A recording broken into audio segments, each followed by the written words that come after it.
시청자 여러분 안녕하세요. 임마리 앵커입니다. 지난 12월 김건희 씨는 본인의 허위 이력을 시인하며 대국민 사과를 했습니다. 우리 사회의 공정과 상식을 뒤흔든 심각한 사안이지만 압수수색도 경찰의 수사 소식도 들리지 않습니다. 오늘은 내가 검찰을 떠난 이후에 저자이시며 부패 검찰 저격수이신 이현주 변호사님을 모시고 김건희 씨 관련 사건들을 정리해 보려고 합니다. 안녕하세요. 이현주 변호사님. 안녕하세요. 네네, 반갑습니다. 김영파님. 예. 오늘 인터뷰 응해주셔서 감사드립니다. 제가 더 영광이죠. 자, 그러면 김건희 씨는 도이치모터스 주가 조작 사건의 전주로 알려져 있습니다. 네. 연루자들은 거의 구속되었고 김건희 씨만 불구속 상태에서 최근 검찰 소환을 거부하고 있는 상황입니다. JTBC는 지난달 김건희 씨가 도이치모터스 거래로 7천만 원 수익을 올렸다고 보도했습니다. 이전까지는 관련자들의 진술이 없어서 검찰이 소극적이었지만 수익을 올린 것이 밝혀졌으면 전주인 김건희 씨가 주가 조작 여부를 알았느냐 몰랐느냐에 상관없이 사법 처리될 가능성이 있나요? 지금 그 전주의 계좌는 사실은 91명, 계좌는 한 100개가 넘는 것으로 알려져 있어요. 그래서 이 사람들이 단순히 자신의 계좌를 제공했느냐 아니면 주가 조작범하고 공범을 했냐, 이것이 관건입니다. 그런데 현실적으로는 사실 기대하기는 힘들어요. 왜냐하면은 지금 검찰이 다 윤석열이 대통령 될까봐 되면은 이제 이거 왕의 기한이라고 믿고 있습니다. 우리 검찰권을 다시 강화시켜줄, 회복시켜줄 그런 분인데 감히 반하는 수사를 하겠습니까? 또 하나는 이제 김건희가 단순히 계좌를 빌려줬느냐, 그러니까 돈을 제공했느냐 아니면은 이런 주가 조작까지 전모를 알고 가담한 것인가는 공범의 입에 달려 있지 않습니까? 그런데 그 공범들이 진실을 말할까요? 가능성 낮지 않습니까? 왜냐면은 이 주가 조작범 시세 조정이라는 거 한 번만 하는 게 아니라 쭉 했을 텐데 검찰에 밑보이면 여죄들을 더 캐겠죠. 그래서 이런 검찰 하에서는 김건희를 불러보면 진실이 밝혀지고다, 이건 너무 나이브한 생각이고요.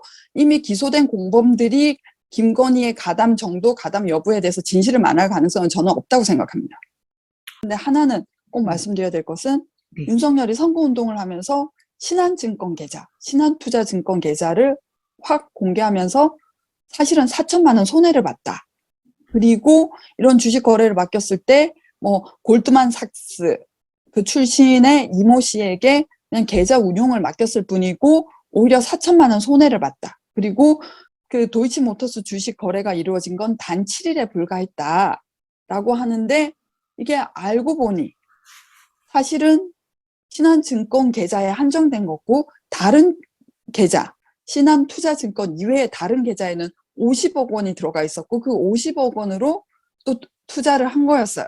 그러니까 이거는 선거운동에서 이렇게 거짓을 말한 데 대해서 언론이 들고 일어나야 되지 않습니까? 이렇게 거짓말을 하는 후보라는 건 용서할 수 없지 않습니까? 이게 이 권력자의 거짓말이라는 건 대단히 무서운 거잖아요. 왜냐면은 권력을 쥐고 거짓말을 하면 그 거짓말이 진실로서 통용되고 진실을 말하는 자를 탄압하고, 그래서 후보의 거짓말은 굉장히 무서운 건데 이거에 대해서 우리나라 언론이 검증을 안 하는 거예요. 그리고 윤석열은 왜 굳이 그런 거짓말을 할까요? 그럼 50억 원이 들어있던 다른 계좌에는 뭔가 부정이 있다는 얘기잖아요. 지금 저는 JTBC가 7천만 원이라고 한 것도 추정일 뿐이지 정말 철저한 조사를 해보면 아무도 모른다. 더 크게 밝혀질 수도 있다. 이렇게 생각합니다. 그러면 변호사님께서는 그 대통령의 후보자에 대한 검증은 언론에서 철저히 검증을 마쳐야 되는데 검증조차 되고 있지 않고 윤석열 씨의 거짓말은 도덕적으로도 대통령의 자질과도 관계되는 부분인데 이 부분을 엄격하게 다루지 않다고 예, 보시는 맞습니다. 거죠? 김건희만의 문제가 아니죠. 그러니까 그 배우자의 범행, 비리 무마시키기 위해서 또는 감추기 위해서 하는 후보자의 변명, 거짓도 더 큰 문제라고 저는 생각합니다. 네, 감사합니다. 자, 두 번째 질문은 공정에 대한 질문입니다. 우리 사회가 법 집행에 대해서 공정한지 의문이 듭니다. 김건희 씨 본인이 허위 이력에 대해 대국민 사과를 12월에 했음에도 경찰은 압수수색이나 소환조차 하지 않습니다. 코바나 콘텐츠 뇌물수수 의혹 사건도 몇 년째 소환 조사도 하지 않았습니다. 도이치모터스 주가 조작 사건도 소환 통보도 너무 늦었고 소환을 거부해도 무력하게 보고만 있습니다. 일반인 같았으면 상상도 하지 못할 일들입니다. 검찰이 수사를 제대로 할 수 있게 하는 방법은 없는 건가요? 일단은 지금 경찰은 검찰이라는 조직을 두려워하죠. 왜냐하면은 경찰은 수사권만 가지고 있고 검찰은 수사 기소권을 다 가지고 있지 않습니까? 그래서 이 두 조직이 김건희 문제로 뭐 소환 문제, 조사 문제로 알력 갈등을 빚게 되면 경찰 조직 전체가 혼란에 빠질 수도 있거든요. 왜냐하면은 사실 맘먹고 검찰 조직이 경찰 공무원들의 뭐 비리, 부정을 해서 움쭉달싹 못하게 할 수도 있고 경찰이 수사한 것에 대해서 하나하나 트집을 잡을 수도 있고 그래서 결국은 검찰에 너무 비대하고 막강한 권력 때문이라고 생각해요. 두려워하지 않는 사람이 없죠. 그래서 지금 이 문재인 정부 하에서의 검찰 개혁을 문제 삼을 수밖에 없는데요.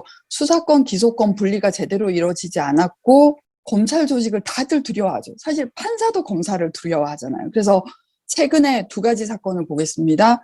최은순, 그 김건희의 어머니, 그리고 윤석열의 장모의 그 요양병원 사기 사건에 대한 사건이 1심에서는 유죄였는데 항소심에서는 어이없게 무죄를 받았어요. 그 판결문을 보면 납득을 할 수 없거든요. 또 장고증명서 위조에 관한 공범 선고조차 미뤄졌어요. 그 간단한 사건인데 이거는 판사들도 경찰도 검찰을 두려워한다는 그걸 시사해 주는 거죠. 자, 그러면 검찰이 제대로 대한 그 수사를 할 수가 없고 눈치 보기식을 한다면 권력자들의 그런 범죄 조직들을 저희들은 수수방관으로 볼 수밖에 없는 상황이군요. 결국은 검찰 개혁이 어느 정도 궤도에 오르기 전에는 이런 권력의 균형은 참 기대하기 어려운 것 같아요. 가령 예를 들면 윤대진이라는 검사가 있어요. 특수통이고 윤석열 라인인데 윤석열은 대윤, 윤대진은 소윤, 형제 뭐 이렇게 불릴 정도로 절친한 사이인데 윤대진의 형이 윤우진이고 세무공무원입니다. 그런데 부패한 세무공무원이었어요. 세무공무원인데 내연녀가 있고 멋진 별장이 있고 세무공무원이 사실은 봐줄 수 있는 재량의 범위, 뭐 세무조사를 통해서 무마시키고 뭐 발동할 수 있는 권한의 범위라는 건 참 사업을 하는 사람에게는 뭐 혜택이 될 수도 있고 두려움이 될 수도 있고 그렇잖아요. 그래서 그 어느 사업자가 인천의 골프장에 몇 천만 원씩을 파킹시켜뒀다고 해요. 윤우진을 위해서. 그러니까 현금을 걸어 놓는 거죠. 그러면은 윤우진은 가서 거기서 마음껏 골프를 치는 거예요. 이렇게 마일리지에서 차감하는 식으로. 그런데 그 윤우진의 비리를 사실은 국세청에서도 다 알고 있었습니다. 그런데 왜 못 건드렸을까요? 그 배후에 특수부 검사들이 있는 걸 알았기 때문이에요. 아, 저 사람 동생이 윤대진이라는 검사고 윤대진은 검찰의 실세 잘 나가는 뭐 특수통 검사 윤석열하고 호영효제하는 사이다.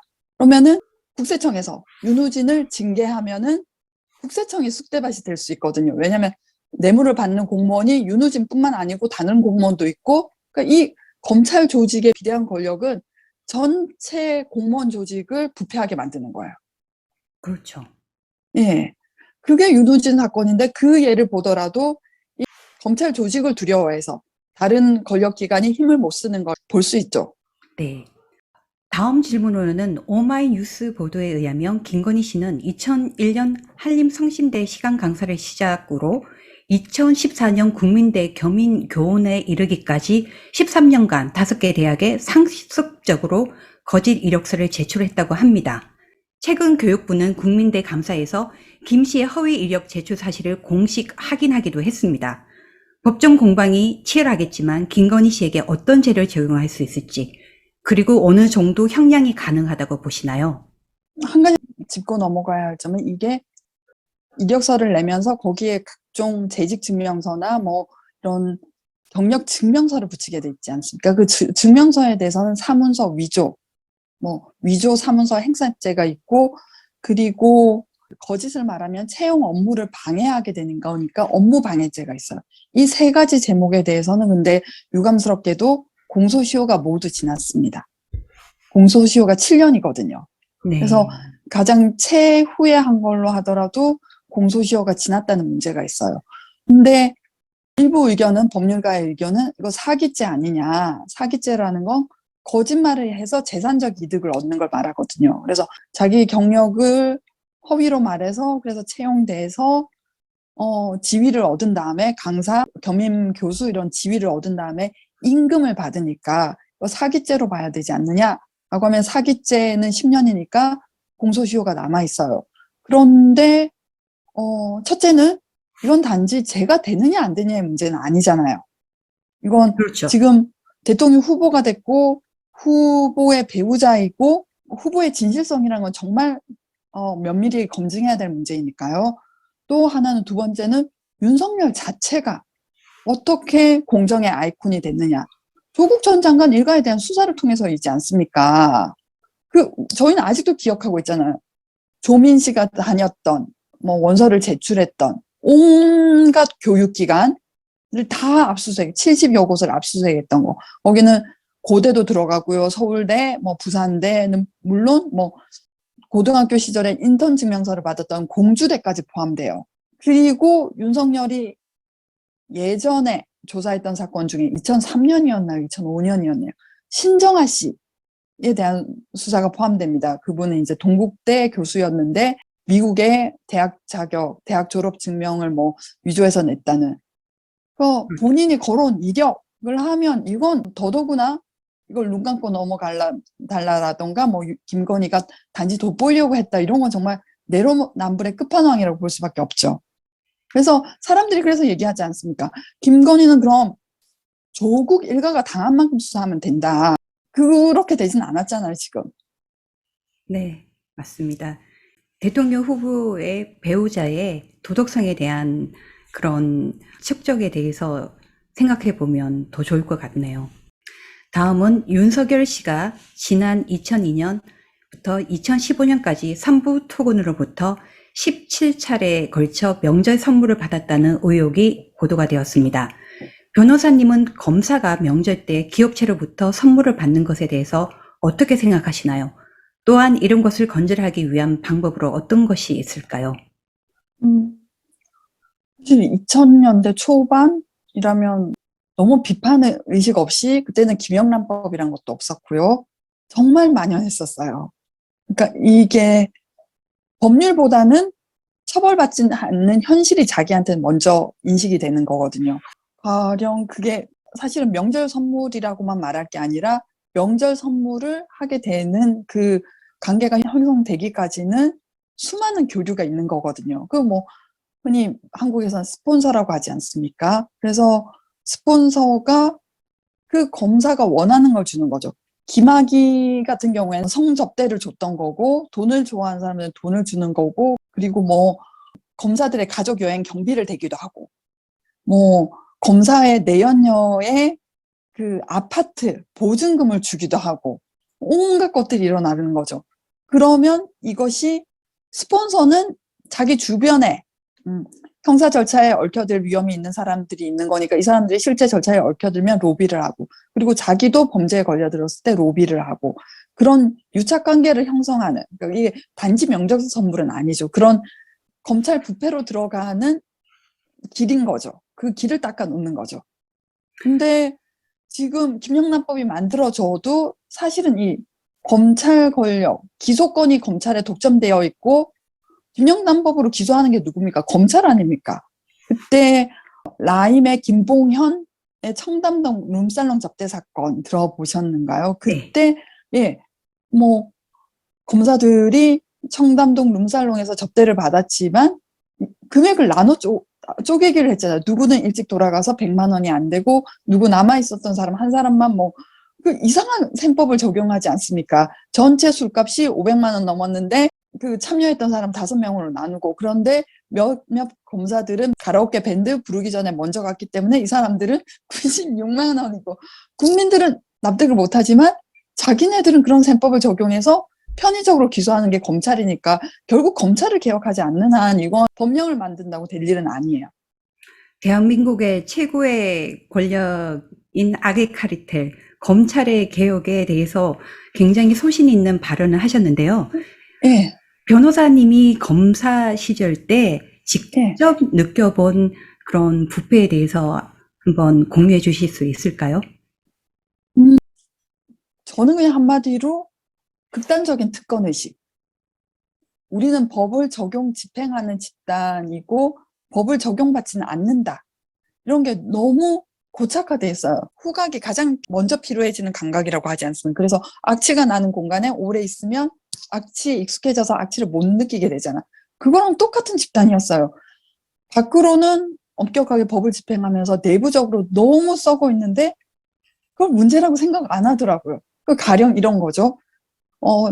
차장 검사가 초임 검사를 불러서 너가 담당하고 있는 이 사건 무혐의 해, 뭐 불기소해 라고 막 지시를 하는 거예요. 그런데 그 검사 앞에서 자기 스폰서로부터 걸려온 전화를 받았습니다. 걔네들끼리는 막 형님 이러잖아요.